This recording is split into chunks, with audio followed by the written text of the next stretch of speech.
श्री सद्गुरु महाराज की जय। श्री सद्गुरु महाराज की जय। श्री सद्गुरु महाराज की जय। नमामि अमित ज्ञान रूपम कृपालम अगम बोध दाता सुबुद्धि निधि विशालम क्षमाशील यति धीर गंभीर ज्ञानम धर्म कील दृढ़ थीर समधीर ध्यानम जगत त्राणकारी अघारी उदारम भगत प्राण रूपम दया गुण्य पारम नमो सद गुरुं ज्ञान दाता सुस्वामी नमामि नमामि नमामि नमामि।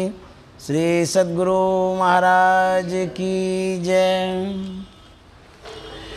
परमाराध्य सद्गुरु महाराज गुरुदेव महर्षि संत सेवी परमहंस जी महाराज, उपस्थित सत्संग प्रेमी महानुभावों, माता एवं बहनों, रायपुर में भरपूर सत्संग होता है। दिन रात तीनों टाइम सत्संग हम लोग करते रहते हैं और सत्संग का आनंद लेते भी रहते हैं। सत्संग के शब्दों को ध्यान से सुनना चाहिए, इसीलिए कहा सावधान सुन धरु मन माही। सावधान क्यों होने के लिए कहते हैं? क्योंकि शरीर से तो हम बैठे ही रहते हैं सत्संग के बीच में, मन चक्कर काटता रहता है, मन घूमते रहता है, मन स्थिर नहीं रहता है। हम यज्ञ मंडप पर होते हैं, शरीर मंडप पर होता है, मन नहीं रहता है। हम सत्संग में होते हैं, हमारा शरीर सत्संग में होता है, मन नहीं रहता है। मन भाग जाता है, मन चला जाता है। तो कहते हैं जिन शब्दों में मन को लगाना चाहिए उन शब्दों में मन को नहीं लगाते, आप तन को लगाते रहते। तो तन में क्या ज्ञान होगा? तन तो जड़ है, मन समझ सकता है, शरीर तो नहीं समझ सकता है। शरीर को क्या ज्ञान होगा? मन को ज्ञान होगा। मन को कहते हैं कि यहाँ रखिए, दुनिया में मत घूमने दीजिए। यदि मन दुनिया में घूमते रहेगा तो ये मन दुनिया में घुमाते रहेगा। मन को यदि सत्संग में नहीं घुमाएंगे, संतवानियों में नहीं घुमाएंगे, मन को संसार में यदि घुमाएंगे, ये मन घुमाते रहेगा आवागमन में, 84 लाख योनियों में। क्यों? इसी मन में परिवर्तन लाना है, मन को ही बदलना है। यदि चादर को आप सरफ और साबुन में नहीं घुमाइएगा, कीचड़ में घुमाइएगा तो चादर साफ हो जाएगी क्या? तो गंदी ही रहेगी। टब में नहीं घुमा करके बाहर में घुमाते रहते हैं। बाल्टी में सरफ साबुन घोल दिए हैं, अब बाल्टी के बाहर चादर और कपड़ा को घुमा रहे हैं। ये कैसा पागल आदमी है। बाहर में क्यों घुमाते हैं? बोलते हैं धो रहे हैं, धो नहीं रहे, सिर धो रहे हैं। जहाँ डुबाना चाहिए जिन वस्तुओं को साफ करने के लिए, जब डुबाएंगे तब तो साफ होगा। तो मन को डुबाना है कहाँ? सत्संग में, शब्द में, संतवाणी में। तो मन जब डूबेगा तब तो साफ होगा, और मन डूबे नहीं करेगा तो। पारस मणि पत्थर है, उसमें क्षमता है सोना बनाने का। पारस मणि पत्थर में क्षमता है सोना बनाने का। जिस लोहे को वो सोना बनाता है, यदि वह लोहा जंग युक्त हो, उस पर परत दर परत जंग पड़ा हुआ हो, या वो आवरणित हो, कितना भी स्पर्श कराइए तो क्या वो सोना बनेगा? कभी नहीं बन सकता है।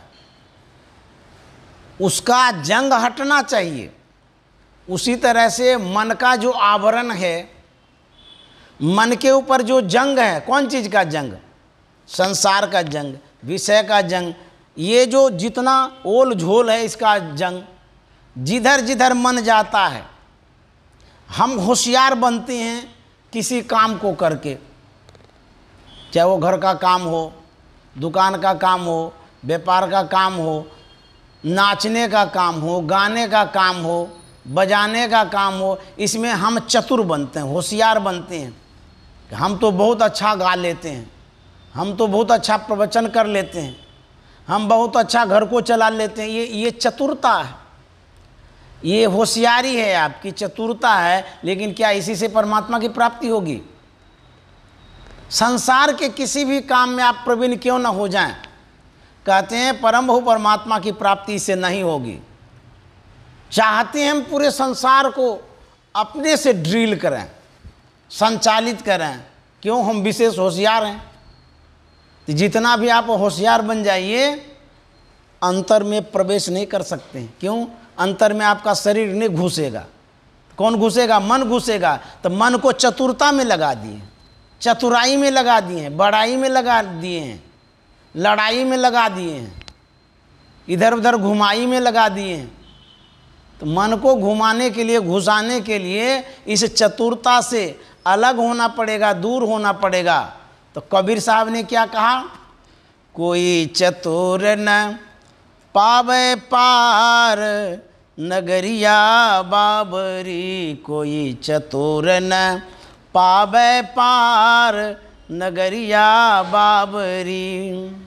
लाल लाल जो सब कोई कहे, लाल लाल जो सब कोई कहे, सबकी गांठी लाल नगरिया बाबरी, कोई चतुर न पावे पार नगरिया बाबरी। कबीर साहब कहते हैं कोई चतुर न पावे पार।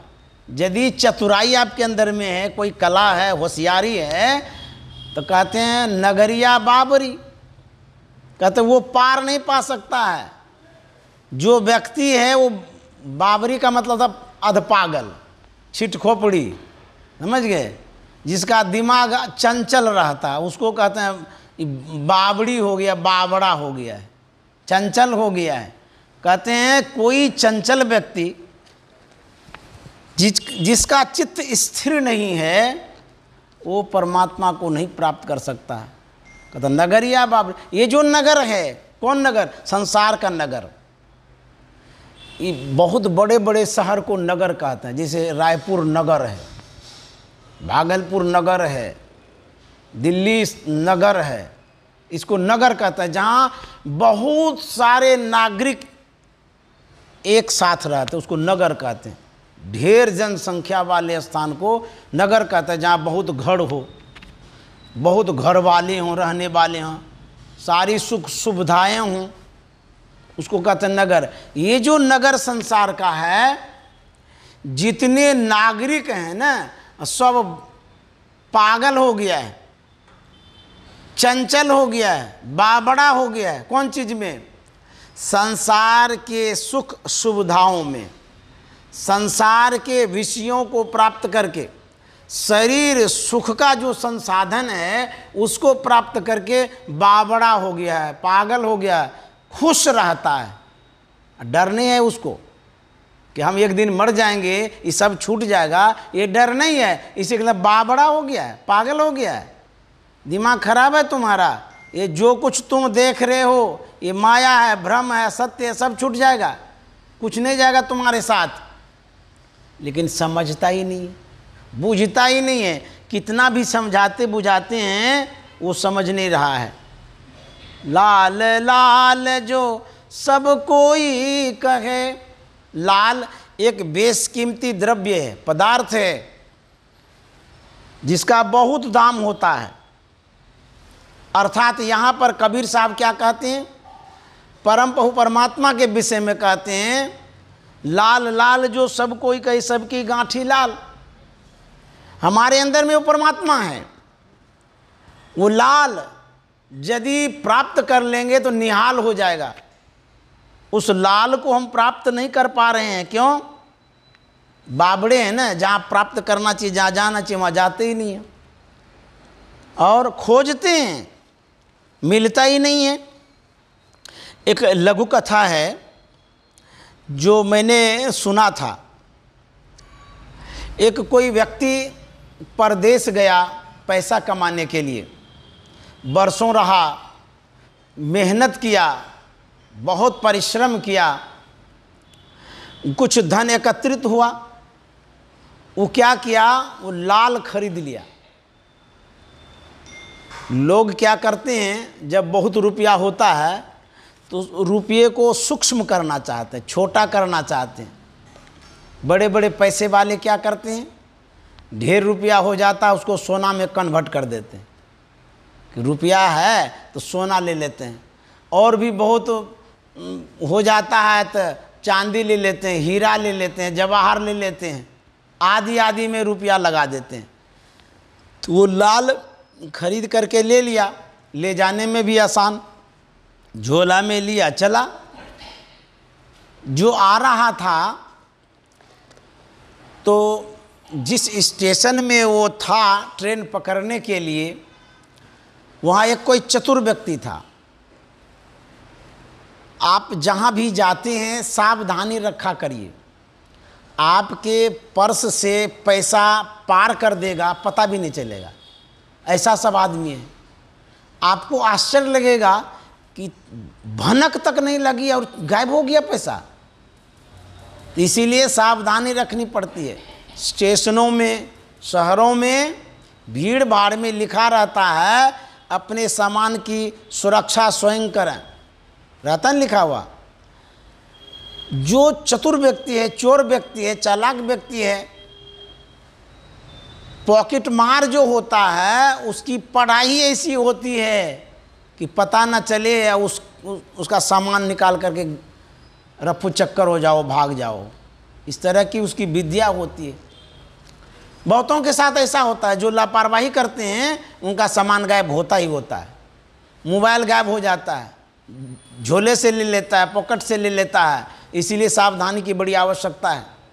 तो वह व्यक्ति स्टेशन में था, लेकिन जो चोर उचक्का होता है ना, वो उसी ताक में रहता कि इनके पास क्या होगा, अंदाज कर लेता है। एक चतुर व्यक्ति ने देखा इन व्यक्तियों के पास कुछ है, पीछा किया, पूछता है कि आप कहाँ जाएंगे। देखिए उचक्का आदमी पूछता है। तो वो जो व्यक्ति था जिसके पास लाल था, वो कहता फलाने गांव जाएंगे, इसी ट्रेन से अभी जो आने वाली इसमें चढ़ेंगे जाएंगे। तो वो क्या कहता है कि हम भी वहीं जाएंगे, उधरे। देखिए कैसा सेटिंग करता हो। चलिए चलिए दोनों मिल करके जाएंगे, गपशप करते जाएंगे, सुखद यात्रा होगी, बातचीत करते निकल जाएंगे। तो बोले चलिए। तो वो था चोर, ट्रेन आया, उसमें बैठा तो गपशप ऐसे कर रहा है, मीठी मीठी बातें कर रहा है। होते होते होते उस व्यक्ति के मन में, जिसके पास लाल था, कुछ आभास हो गया कि लगता है ये व्यक्ति उचक्का जैसा है, बात करता है कैसा, हो न हो ये हमारे पीछे पड़ गया हो। इसको आभास होता है। व्यक्ति बात करते करते पहचान जाता है, ऐसा होता है। आभास जब हुआ तो सावधान हो गया वो, करे हो न हो कोई गड़बड़ी हो जाए। तो जो लाल वाला आदमी था वो उसको परख करके कहा कि भाई साहब हम लोग तो लंबी यात्रा में हैं, चलते ही रहेंगे, प्रातःकाल हम लोग पहुँचेंगे, ऐसा करिए कुछ चाय पानी हम लोग कर लेते हैं। बोले हाँ हाँ क्यों नहीं, एकदम कर लेते हैं। ले आवे क्या? बोले हाँ हाँ ये पैसा लीजिए, आप पहले पी लीजिएगा, अब मेरे लिए भी लेते आइएगा। तो बड़ा खुश हुआ, पैसा दिया। वो उचक्का आदमी जो था वो गया चाय पीने के लिए, चाय भी पिया। उसके बाद फिर उसके लिए चाय ले लिया। इसी बीच में लाल वाला आदमी क्या करता है, अपने झोले से लाल निकाल करके उचक्का आदमी के झोले में डाल देता है। तब तक में वो आया, चाय पानी हुआ, उसके बाद खाना पीना हुआ। रात्रि में सोचने लगे अब विश्राम करेंगे। तो चोर जो था वो कहता है कि देखिए ज़माना ठीक नहीं है। अब बुझिए कितना बढ़िया से बोलता है, ज़माना ठीक नहीं है, कौन कैसा आदमी है नहीं है, ट्रेन में आप हैं, बहुत तरह का आदमी आता जाता रहता है, किसी के पास कुछ होता है तो चोरी चारी भी हो जाती है, इसलिए हम लोगों को जग करके रहना चाहिए। तो लाल वाला आदमी ने कहा कि जग करके हम लोग कितना रहेंगे, सोना तो पड़ेगा। तो चोरवा क्या कहता है, सोना तो पड़ेगा ही, लेकिन एक विचार मेरा है, मानिए। बोले क्या? बोले कि बारी बारी से हम लोग सोएंगे, तब जा कर के कोई क्षति नहीं होगी, कोई हानि नहीं होगी। तो बारी बारी से कैसे? तो बोला कि विचार कर लीजिए पहले कौन सोएंगे। तो सेठ ने कहा, लाल वाले ने कहा कि पहले हम सोएंगे, हम थक गए हैं, नींद बहुत आ रही है, अब बाद में आप सोइएगा। बोले ठीक है, सो जाइए। तो सो गया लाल वाला आदमी।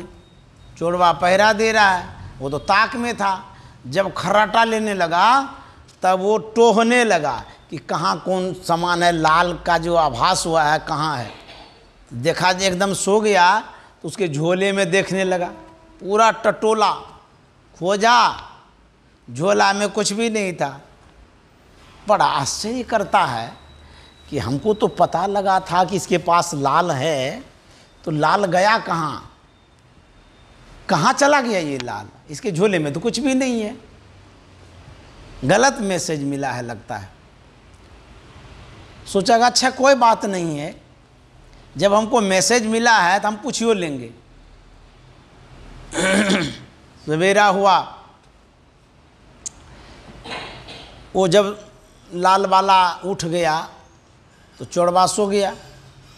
वो सो गया, उसके बाद दोनों आदमी सवेरे उठे। जिस स्टेशन पर उतरना था लाल वाला आदमी भी उतरा और चोरवा भी साथे साथ उतरा।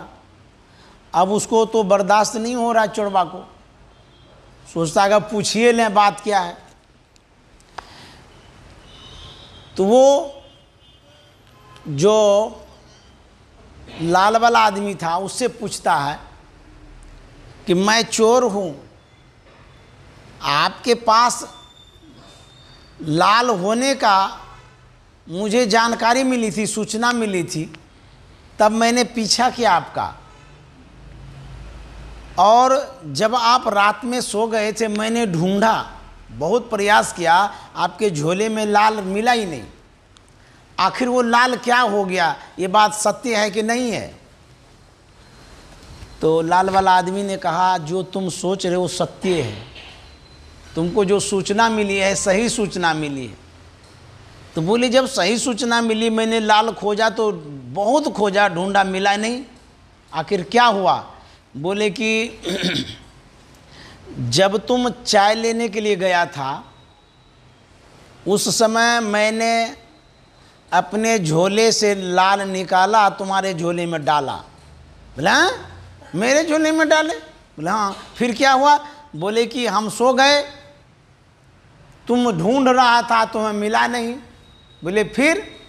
बोले कि फिर तुम जब सोया तो जब बेखबर तुम सो गया था उस समय तुम्हारा लाल निकाल करके हम अपने झोले में डाल लिए। तो बोले कि आपके झोले में लाल है? बोले हाँ झोले में लाल है, क्या तुम छीनना चाहते हो? बोले अब कैसे छीनेंगे, अब तो सब कुछ का पता हो गया।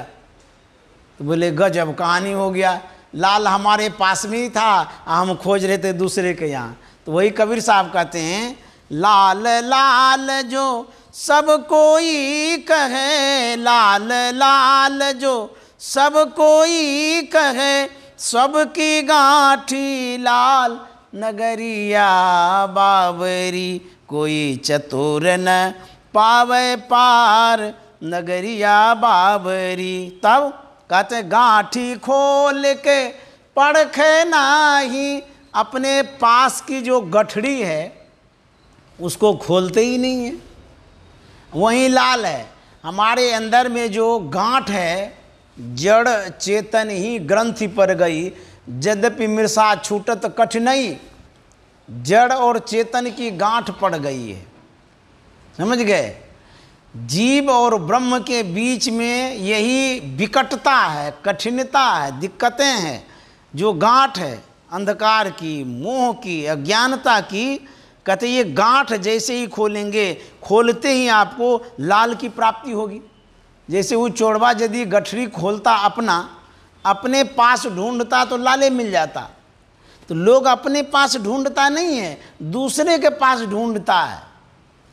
तो कहते हैं गांठी खोल के पड़खे नाही, तासो भयो कंगाल नगरिया बाबरी, कोई चतुर न पावे पार नगरिया बाबरी। यही कंगाल दरिद्रता का कारण है, हम अपने पास नहीं ढूंढते हैं। गुरु महाराज ने कहा है निज तन में खोज सज्जन, बाहर न खोजना, अपने ही घट में हरि हैं, अपने में खोज। गुरु महाराज कहते हैं अपने अंदर में खोजो, क्या? परमात्मा को, ईश्वर को, सुख को, शांति को, लाल को, हीरा को, ज्ञान को। लेकिन हम कहाँ खोजते हैं? किचन में जाके खोजते हैं। क्या? टमाटर खोजते हैं, सेब खोजते हैं। खोजना चाहिए अंदर में, खोजते हैं बाहर में। भोजन में खोजते हैं, कपड़े में खोजते हैं, संसार में खोजते हैं, विषय बाजार में खोजते हैं। कहते हैं इसीलिए कंगाल बने हुए हैं। गोस्वामी तुलसीदास जी महाराज ने कहा है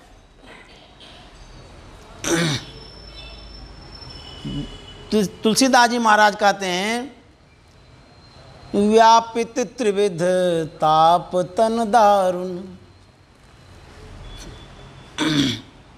व्यापित त्रिविध ताप तन दारुण, तापर दुसह दरिद्र सतायो, व्यापित त्रिविध ताप तन दारुण। हमारे अंदर में 3 ताप है, दैहिक, दैविक, भौतिक ताप। त्रिविध मन 3, ताप मन दुख, व्यापित। हम व्याप गए, प्रभावित हो रहे हैं त्रैतापों से।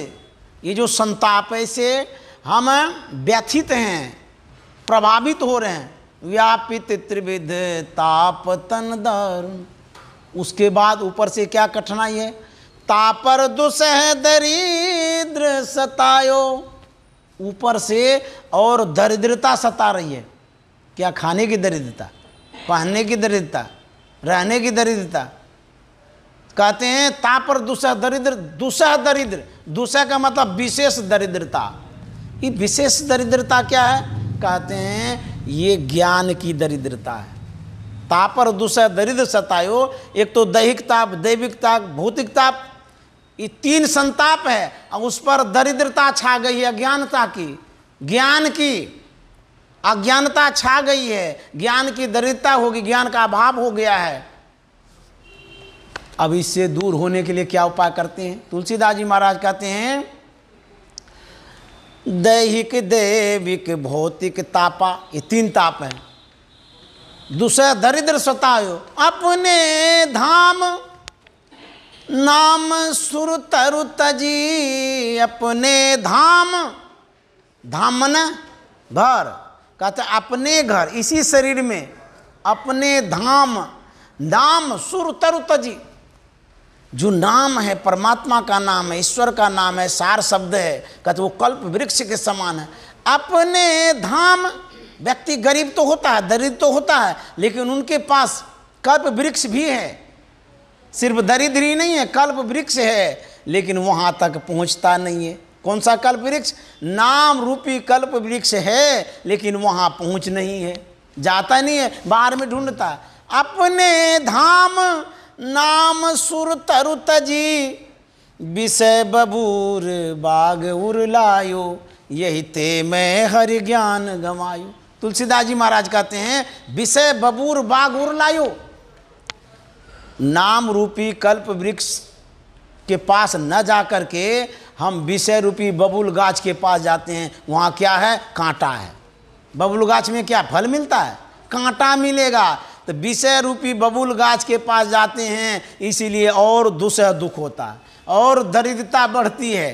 कोई दरिद्र आदमी हो, शराबी के पास जाएगा तो उसको क्या सुख मिलेगा? हैं?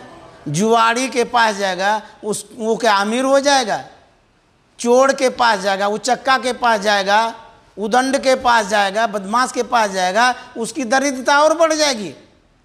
जुआ खेलने से दरिद्रता बढ़ेगी, शराब पीने से दरिद्रता बढ़ेगी, अनैतिक कर्म है ये सब। तो कहते हैं एक तो दरिद्र हैं, ज्ञान की दरिद्रता हो गई है, उसके बाद जाते कहाँ हैं, प्रयास तो करते हैं लेकिन विषय रूपी बबूल गाछ के पास जाते हैं। ध्यान करते हैं बबूल का, समझ गए, बबूल गाछ के पास जाते, विषय रूपी बबूल गाछ, रूप रस गंध स्पर्श और शब्द, ये 5 विषय हैं। इन विषयों के पास जाकर के आप अपना जो दुख है, जो तकलीफ है, जो अज्ञानता है, दूर करना चाहते हैं। कभी होगा?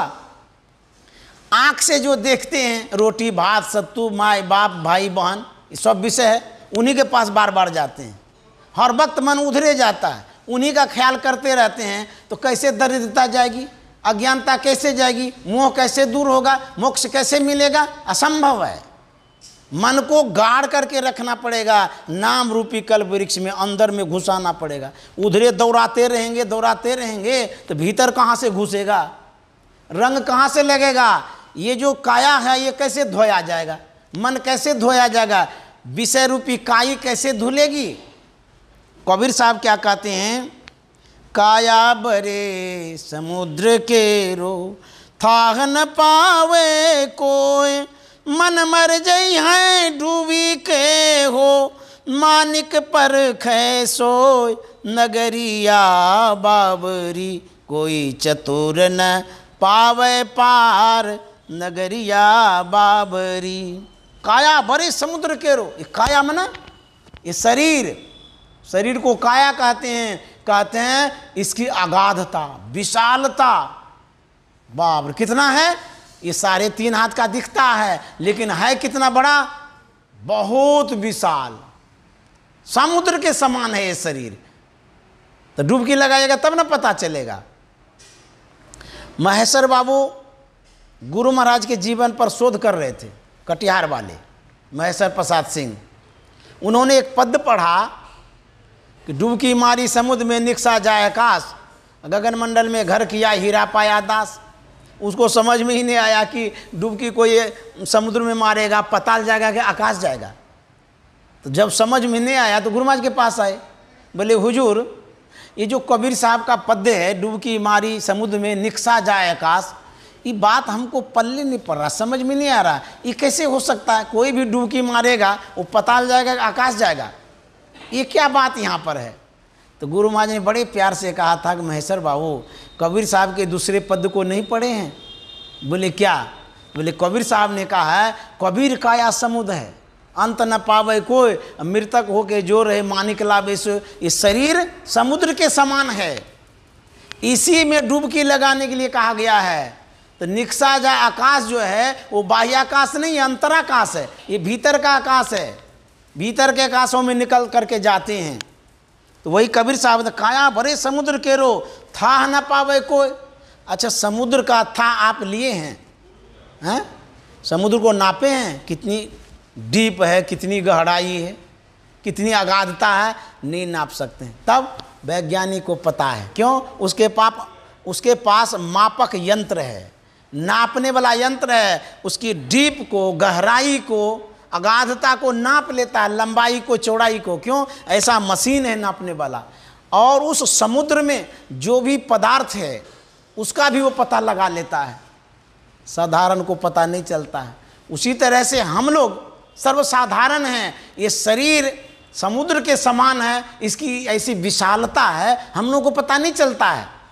तो डुबकी लगाता कौन है? कहते इस शरीर में डुबकी संत लगाता है, साधक लगाता है, संयमी लगाता है, संत महात्मा लगाते हैं डुबकी, उसको पता चलता है ये समुद्र के समान है शरीर। तो वही कबीर साहब कहते हैं, ये गोताखोर है ना कबीर साहब, काया रूपी समुद्र के गोताखोर संत हैं। तो वही पता लगा के कहते हैं काया बरे समुद्र के रो थाह न पावे कोई।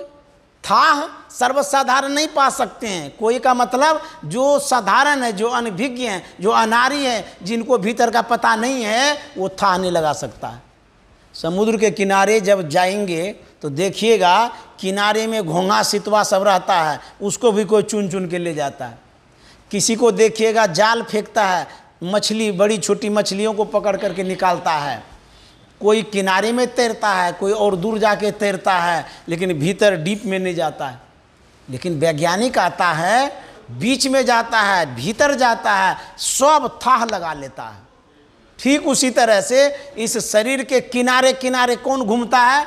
विषयी लोग घूमता रहता है किनारे में। आँख खोलता है, चाय पानी में घूमने लगता है, कुटुंब परिवार में घूमने लगता है, मोबाइल के इर्द गिर्द घूमने लगता है, मैसेज के आसपास में मंडराने लगता है, बोरे बोर व्हाट्सएप खोल करके उस मैदान में टहलने लगता है। तो कहाँ से आपको लाल दिखाई देगा? टहलते हैं घोंघा सितवा के पास, खोजते हैं शंख, कहाँ से लाल मिलेगा? मांस मछली सब खोजते रहते हैं समुद्र में, जाल फेंक फेंक करके। तो ये क्या है? विषय, सुख, संसार का जो कुछ भी है ये सब ढूंढते रहते हैं। यही घोंघा सितवा मछली है। वैज्ञानिक खोजता है डीप में, भीतर में जा कर के। ठीक उसी तरह से जो संत होते हैं, जो साधक होते हैं, जो ध्यानी होते हैं, वो भीतर घुसते हैं, भीतर जा कर के पता लगाते हैं इसमें क्या है। कहते इसमें लाल है, परमात्मा है, सुख है, शांति है। हम आँख से बाहरे भटकते रहते हैं, रोज अटकते रहते हैं, लटकते रहते हैं, झटकते रहते हैं, बाहरे बाहर झटक झटक के चलते हैं संसार के काम को करने के लिए। बड़े होशियार बनते हैं, चतुर बन जाते हैं। ये हमने तो बहुत अच्छी खेती कर ली, बहुत अच्छा धान उगा लिया, बड़ा अच्छा घर बना लिया, मैंने ट्रैक्टर खरीद लिया, मैं गाड़ी चलाता हूँ, हवाई जहाज पर घूम रही। ये चतुरता, बाहरी चतुरता। इससे मोक्ष मुक्ति नहीं मिलेगी, सुख शांति नहीं मिलेगी। वही कबीर साहब कहते हैं, काया बड़े समुद्र के रो, था न पावे कोई। तब कौन था पाता है? मन मर जई है डूबी के हो, मन मर जई है डूबी के हो, मानिक पर खैसो नगरिया बाबरी, कोई चतुर न पावे पार नगरिया बाबरी। कहते मन को डुबाना पड़ेगा। कहाँ? सत्संग में, संतवानियों में, शब्दों में, सार शब्दों में। जब तक मन नहीं डूबेगा तब तक जैसे घोल दिए हैं बाल्टी में सरफ, अब बाहर में चादर को घुमा रहे धोने के लिए, यही हाल होगा। मन को इसमें डुबाना पड़ेगा। कहता जब शरीर रूपी समुद्र में मन को डुबाएंगे तब इस समुद्र में जो लाल है, परमात्मा रूपी लाल, उस मानिक को प्राप्त करेंगे। मानिक परखे सोई, सोई मतलब वही परखेगा जो इस काया रूपी समुद्र में डुबकी लगाएगा। रुकिए थोड़ा। ऊंचा महल अगमपुर जहवां, संत समागम हो, ऊंचा महल अगमपुर जहवां। कहते हैं ऊंचा महल, परमात्मा का जो धाम है, जो महल है, कैसा ऊंचा, कितना ऊंचा है? बहुत ऊंचा, नाप नहीं सकते हैं। ऊंचा महल, अगमपुर जहवां, सतगुरु अगमपुर नगरिया, हमरा कब ले जई भोना, सतगुरु अमरपुर नगरिया, हमरा कब ले जई भोना, कब ले जय भोना हो सतगुरु, कब ले जय भोना, कब ले जय भोना हो सतगुरु, कब ले जय भोना, सतगुरु अमरपुर नगरिया, हमरा कब ले जय भोना। कहते हैं उस अमरपुर में कब ले जाएंगे? तो क्या होता है वहाँ पर अमरपुर में? कहते हैं वो अगमपुर है, अमरपुर है, परमात्मा धाम है, ईश्वर का दरबार है। क्या होता है? कहते हैं संत समागम होई, वहीं संत समागम होता है। संत लोग जहाँ जमा होता है उसको संत समागम कहते हैं। तो वो जो परमात्मा का धाम है वहाँ संत जाते हैं और कोई नहीं जाता है। कबीर साहब ने लिखा है, कहाँ उस देश की बतियाँ जहाँ नहीं होत दिन रतियाँ, नहीं रवि चंद वो तारा, नहीं उजियार अंधियारा, नहीं तय पवन वो पानी, गए वही देश जिन जानी। वहाँ कौन जाता है? नहीं तह धरनी आकाशा। कबीर साहब कहते हैं वहाँ कहाँ? संत समागम में, जहाँ संत पहुँचते हैं वहाँ क्या है? नहीं तह धरनी आकाशा। और करे कोई संत तह बासा, नहीं तह धरनी आकाशा, करे कोई संत तह वासा, कहों उस देश की बत्तियाँ जहाँ नहीं होत दिन रतियाँ। कबीर साहब कह रहे हैं ऊंचा महल अगमपुर जहमा संत समागम होई, जो कोई पहुँचे वही नगरिया। कहाँ? जहाँ संत जाते हैं, जो वहाँ पहुँच जाएंगे क्या फल मिलेगा? आवागमन न होई नगरिया बाबरी, कोई चतुर न पावे पार नगरिया बाबरी। कहे कबीर सुनो भाई साधो, का खोजो बड़ी दूर। कहे कबीर सुनो भाई साधो, का खोजो बड़ी दूर। जो कोई खोजे यही नगरिया, सो पावे भरपूर नगरिया बाबरी, कोई चतुर न पावे पार नगरिया बाबरी। कबीर साहब कहते हैं यही नगरिया का मतलब हुआ ये संसार रूपी नगर। उसके बाद वही नगरिया का मतलब हुआ परम प्रभु परमात्मा का नगर। तीसरी नगरिया के विषय में कबीर साहब कहते हैं यही नगरिया। यही नगरिया मतलब ये जो शरीर रूपी नगर है, इसमें यदि आप ढूंढेंगे तो कहते हैं भरपूर मिलेगा। एक संसार रूपी नगर, दूसरा शरीर रूपी नगर, तीसरा अगमपुर जहमा जिसको कहते हैं परमात्मा का नगर। ये तीन नगरों की चर्चा कबीर साहब ने किया है। कहते हैं हे साधु भाई, सज्जन भाई, अच्छे भाई, तुम इसी शरीर में खोजो, जो है कसाई वो भटकते रहेगा आवागमन में जाई। समझ गए? कहते हैं जो अच्छे भाई हैं वो अंदर में खोजेंगे, और कहते हैं कहीं दूर जाने की आवश्यकता नहीं है। जो कोई खोजे यही नगरिया सो पावे भरपूर। इसी शरीर रूपी नगर में परमात्मा का नगर मिलेगा, और इस संसार रूपी नगर में आपको दुख, दरिद्र, कष्ट, संकट ही मिलेगा, परमात्मा नहीं मिलेंगे। श्री सद्गुरु की जय। आप लोगों को बहुत बहुत धन्यवाद, साधुवाद। आप लोग बड़े धीरता से, गंभीरता से, सहनशीलता से सुनते रहते हैं, उकताते भी नहीं हैं, हिलते भी नहीं हैं, कान को गड़ा के रखते हैं शब्द में। इसीलिए आप जैसे उत्तम श्रोताओं को मैं प्रणाम करता हूँ। इसी तरह से आप लोग सुनने का सहयोग करते रहेंगे। जो कुछ भी मुझे समझ में आता है ज़रूर मैं आप सबों के बीच में रखने का प्रयास करता रहूँगा। और आप लोगों को विशेष रूप से धन्यवाद, साधुवाद, शुभकामना, मंगल कामना। श्री सद्गुरु महाराज की जय।